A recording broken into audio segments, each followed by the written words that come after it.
Hi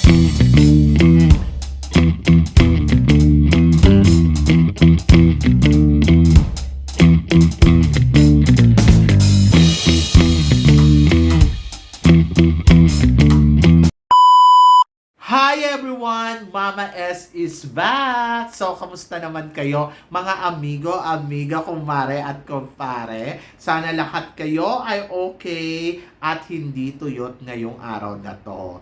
Siyempre, kung ako naman ang tatanungin ninyo, siyempre lagi naman akong may dilig, o di ba? So, kamusta naman? Ay nako, nakakaloka nung bilis ng araw. So, eto nga, grabe, pag-uusapan natin ngayon yung experience ko sa isang tunay na lalaki na hindi ko naamin sa kanya na gusto ko siya.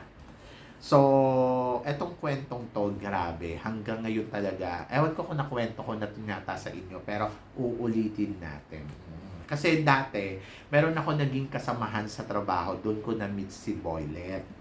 Itong si Boylet na to, talagang sabi ko, grabe, mukhang kakilala ko siya, sabi ko ganon. Ano naman siya, moreno ang kulay, tapos magandang ngumiti. Medyo tahimik lang si Boylet at parang feeling ko namimili siya ng kaibigan. Siyempre, lalaki-lalaki yung dating niya. Naninigarilyo pa. Oo, yung katawan naman niya, okay naman. So, medyo nag-gym, ayun. Kaya, medyo nagkakaroon ng kurba yung katawan. Pero, mabait si Boylet. Taga lugar din namin sa Binyan. Tapos, so syempre, nalaman niya iisang lugar yung inuuwian namin. So, sabay kami umuwi. So, doon kami nagtatrabaho noon sa Unilever. Sa, sa Santa Rosa. Branch ng Unilever Company. Tapos, minsan kasi, nauuna yata siyang pumasok. Tapos, yung time ko kasi is 8. Tapos siya, ang time niya ay 6. So, ahead siya sa akin ng 2 hours. Pero uuwi siya ng mas maaga. Uuwi naman ako ng 5 o'clock. Pero hinihintay niya ako lagi. Lagi niya akong inaabangan doon sa may kanto. Sasabihin niya sa akin, Sammy, time kita umuwi ah. May message niya ako. Tapos yun, sabi ko naman, o sige. Kasi nga, iisa nga yung lugar na inuuwian namin. Tapos ando doon na sinasabay niya ako sa motor niya. Minsan naman, nagko-commute kami dalawa. So, sa madaling salita, pag uuwi na kami galing trabaho, syempre kasama na yung dinner. Magdi-dinner kami sa Top Silugan. Lalo na kapag may pera kami, o tara, dinner tayo sa ano. Pero hindi kami umiinom, nagdi-dinner lang. So yun, so ganon yung naging daily routine namin. As in, dalawa lang kami magkasama talaga. Hindi kami sumasama sa ibang grupo kasi nga, eto nga si Boylet medyo pihikan sa ibang sa ibang mga kasama. Alam mo yon, ayaw niyang makijoin. Oo, gusto niya ako lang. So, ang ganda ng mamasam ninyo. So, siguro natutuwa siya sa character na meron ako hanggang sa hinahatid niya na ako sa bahay namin. Siguro kung 3 months kami doon sa trabaho magkasama, 3 months niya na rin akong hinahatid at kumakain sa labas, pag-uwian, ganon. Or minsan pag yung medyo late na, talaga naghihiwalay na kami ng landas. So, uwi ka na sa bahay. Kasi parang nandito siya sa kabilang barangay, dito naman ako sa kabilang barangay. Pero kasi parang isang way yan na ganyan, tapos biglang gaganon. Pero minsan, ihatid niya pa talaga ako, saka siya pupunta sa bahay niya. O, di ba, ang bongga lang. Ang sweet ni Boylet.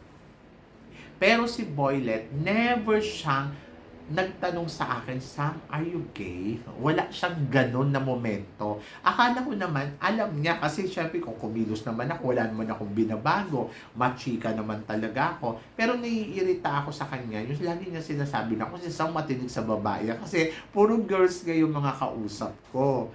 So parang ang feeling niya, binubola ko yung mga babae. Kasi marami nagtatanong, bakla ba yan si Sam? Ganon-ganon. So, eto namang si Boylet, pinagtatanggol niya ako lagi. Anyway, dumating siya sa punto na naggusto niyang mag-resign dun sa trabaho na pinapasukan namin. So, sabi niya sa akin, mag-resign ka na rin. Lipat na lang tayo ng ibang trabaho. So, dahil best friend ko siya, sumunod naman ako sa kanya. So, nag-resign kami dalawa. Sabing ganon, bakit kayo magre-resign? Eh, si ano lang naman yung, parang nagkaroon kasi siya ng problema dun sa company. So, yon. So, sa madaling salita, sinabayan ko siyang mag-resign kasi napapagod na rin naman talaga ako doon. So, naghanap kami ng ibang trabaho. So, sa pangalawang trabaho, kami na naman yung magkasama. So, pinasok niya ako dun sa napasukan niya. And then, ayun, ganun na naman. Magkasama na naman kami. At ganun pa rin yung naging daily routine namin. Tapos dumating siya sa punto na parang gusto niya uling mag-resign. Siyempre, hindi na ako nag-resign. Mag-resign ka mag-isa mo. Pero siguro mga ilang buwan, nag-resign na din ako kasi kinukonvince niya talaga ako mag-resign. Tapos siya, wala siyang ginagawa. Siya kasi, okay lang naman na hindi siya magtrabaho kasi ang kinikita naman niya ay kanya lang talaga. Pero kasi ako, yung kinikita ko, sinusuporta ko sa magulang ko. Hindi ako po pwede yung sunod lang na sunod sa gusto niya. Eh sila naman, meron silang warehouse, meron silang negosyo. Kasi Chinese nga sila. So may negosyo yung papa niya. Pwede siyang tumambay doon, pwede siyang tumulong doon, pwede siyang magtrabaho doon. Eh ako, wala kami pagkukuhanan ng income. Kasi syempre umaasa sa akin yung pamilya ko.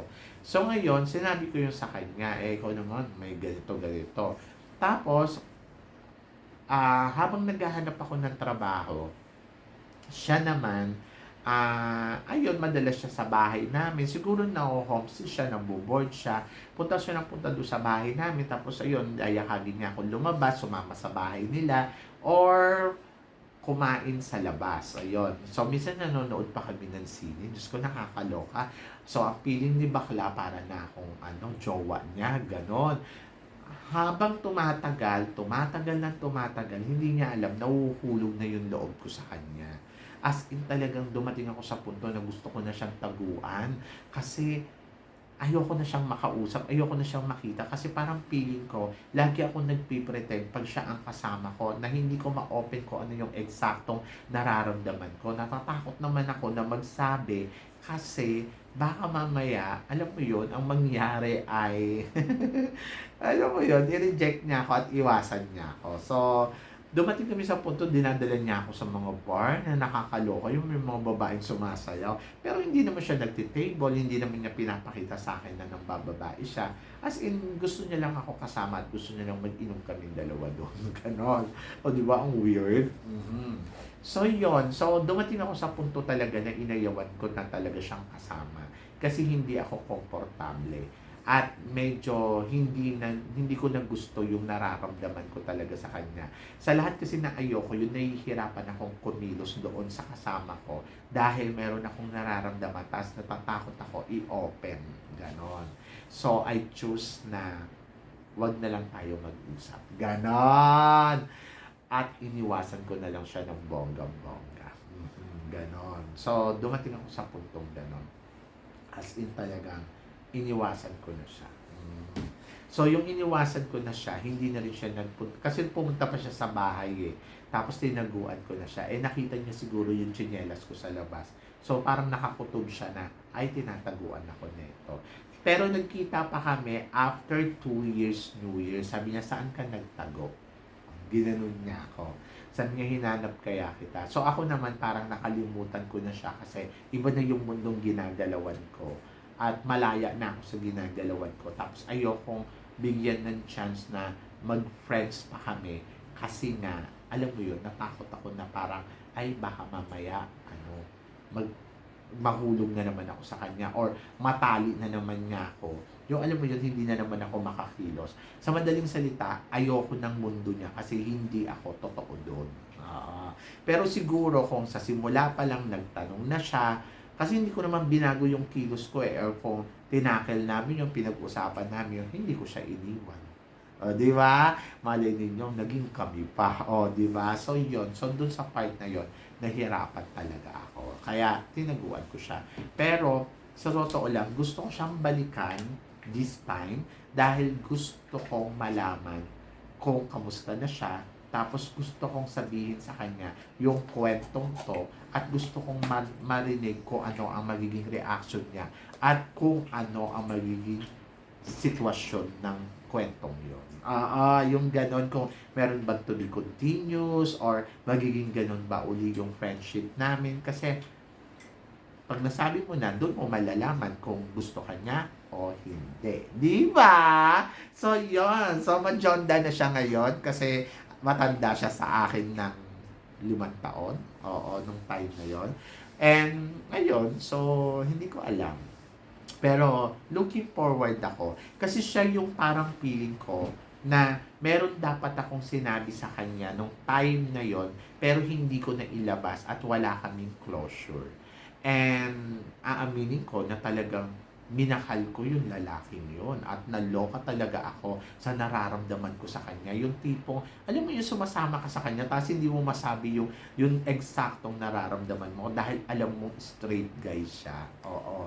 So yun, kaya talagang hindi talaga ako nagmamahal ng straight guy. Kasi parang feeling ko, pag sinabi mo sa kanila, wala naman sila magiging reaction. Nasasabihin lang niya, okay. So, ganun, hindi mo rin alam kung magiging jowa mo ba siya o hindi mo ba alam kung susuportahan mo, mga ganon. Kaya, hindi ko talaga pinapayagan yung sarili kong magjowa ng straight guy. At wala pa akong na-experience na nagjowa talaga ng straight guy. So, yon. Kaya, hindi ko alam pag in the future kung magkikita kami, ano ang magiging reaction niya. Tinry ko naman hanapin siya sa Facebook pero hindi ko talaga siya makita. And hindi ko alam kung bakit. Yan, nakakaloka. Pero guys, ikaw, anong masasabi mo dito sa kwento ko? Dapat pa ba siyang hanapin o dapat ko na siyang kalimutan? So, yon. So, sana na-enjoy mo ang chika natin for tonight. And then, ayan ang kwento ni Mama S. So, yun. Sa mga hindi pa nakaka-subscribe, subscribe na kayo. So, guys, hanggang dito na lang ang ating chika for tonight.